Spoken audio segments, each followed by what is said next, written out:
Doctor sir, আমি সারাটা জীবন শুধু টাকার পিছনেই দৌড়াইলাম। আমি ভাবছিলাম এই টাকা দিয়া শান্তি সুখ সবকিছু কিনা নিমু, কিন্তু আজকে আমার কাছে মনে হইতাছে নিয়তি এমন একটা জিনিস যা কিনা টাকা দিয়া কিনা যায় না।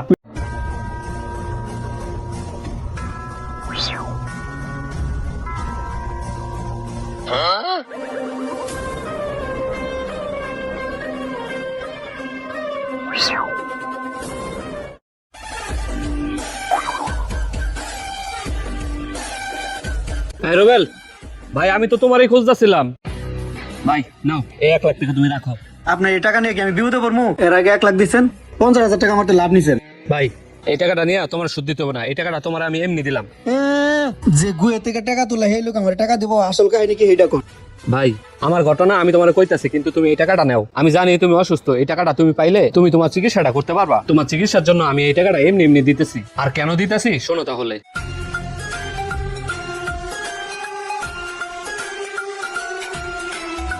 শ্যামল সাহেব, জি। অত্যন্ত দুঃখের সাথে জানানো যাচ্ছে যে আপনি আর বেশি দিন বাঁচবেন না, সর্বোচ্চ 15 থেকে 20 দিন। হ্যাঁ, এর মধ্যে যা খাবার খেয়ে নিন। ডাক্তার স্যার, আমি সারাটা জীবন শুধু টাকার পিছনেই দৌড়াইলাম। আমি ভাবছিলাম এই টাকা দিয়া শান্তি সুখ সবকিছু কিনা নিমু, কিন্তু আজকে আমার কাছে মনে হইতাছে নিয়তি এমন একটা জিনিস যা কিনা টাকা দিয়া কিনা যায় না। বিশ্বাস করেন, আমি একটা বারের জন্য ভাবি নাই এত অল্প সময়ে এত সুন্দর একটা পৃথিবী চাইলে আমার চলে যেতে হইব। টাকা পয়সা কামাইতে যাইয়া কোন টাকা কালা কোন টাকা ধলা কখনো ভাবি নাই। হাই রে টাকা, আমার এই টাকা আমি সব গরিব দুঃখীর মাঝে বিলাই দেব। কি হইব এই টাকা পয়সা দিয়া? এই টাকা কামাইতে যাইয়া আমি কত মানুষের উপর জুলুম করছি, অত্যাচার করছি, অন্যায় করছি। স্যার, আমি যে কদিন বাইসা আছি আমার এই টাকা পয়সা অর্থ সম্পদ আমি গরিব দুঃখী মানুষকে বিলাই দেব। আমার জন্য দোয়া করবেন স্যার, আল্লাহ যেন আমার মাফ করে দেয়। আসি স্যার। ঠিক আছে শ্যামল সাহেব, আপনার টেস্ট আরেকবার করে দেখবো আমরা। আচ্ছা স্যার, আসসালামু আলাইকুম। ওয়ালাইকুম আসসালাম।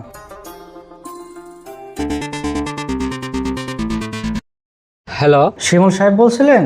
জি হ্যাঁ, শিমুল সাহেব বলতেছি। আমি ডক্টর আসাদ বলছিলাম। ও স্যার, আসসালামু আলাইকুম। ওয়ালাইকুম আসসালাম। শ্যামল সাহেব, আপনার সাথে একটা ইম্পর্টেন্ট কথা ছিল। আমরা তো অনেক বড় একটা মিস্টেক করে ফেলেছি। জি হ্যাঁ হ্যাঁ, কি মিস্টেক বলেন? আপনার যে একটা রিপোর্ট করানো হয়েছিল, আসলে রিপোর্টটা আপনার না। কি বলেন? তাহলে আমার কোনো সমস্যা নাই? আপনার রিপোর্টটা আমরা ভালো করে দেখেছি। আপনার বুকে চাপ দিত গ্যাসের সমস্যার কারণে। আপনার তেমন কোনো সমস্যা নেই, আপনি সম্পূর্ণভাবে সুস্থ আছেন, আলহামদুলিল্লাহ।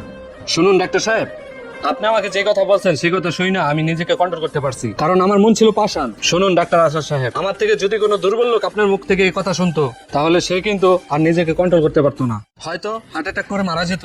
জি, আসলে আমরা আপনার বড় একটা ক্ষতি রয়েছি। না ডাক্তার সাহেব, এতে আমার কোনো ক্ষতি হয় নাই, বরঞ্চ আমার অনেক বড় উপকার করেছেন। ডাক্তার স্যার, এতদিন আমি মানুষ ছিলাম না, আপনার ওই ভুল রিপোর্টের কারণেই আজকে আমি মানুষ হতে পেরেছি। আরেকটি কথা ডাক্তার সাহেব, আমার ক্ষেত্রে এই ভুলটা আপনি করছেন, কিন্তু অন্যদের ক্ষেত্রে যেন এই ভুলটা না হয়। রিপোর্ট ভালোভাবে দেখে শুনে তারপর মানুষকে রিপোর্টের কথা বলবেন। ঠিক আছে শ্যামল সাহেব, ভালো থাকবেন, আল্লাহ হাফেজ। সবই তো শুনলা ভাই। ভাই, আপনার এই পরিবর্তন দেখে আমি আমার মন থেকে আল্লাহর কাছে দোয়া করি, আল্লাহ যেন আপনাকে সবসময় ভালো রাখে, সুস্থ রাখে। আপনি যেহেতু ভাই হিসেবে দিতেছেন, তাহলে দেন টাকাটা। ঠিক আছে, তাহলে চিকিৎসা শুরু করে দাও। 1 সপ্তাহ পর আপনি মারা যাবেন, সেটা যদি আপনি জানতে পারতেন তাহলে আপনার পরিবর্তনটা কি হতো?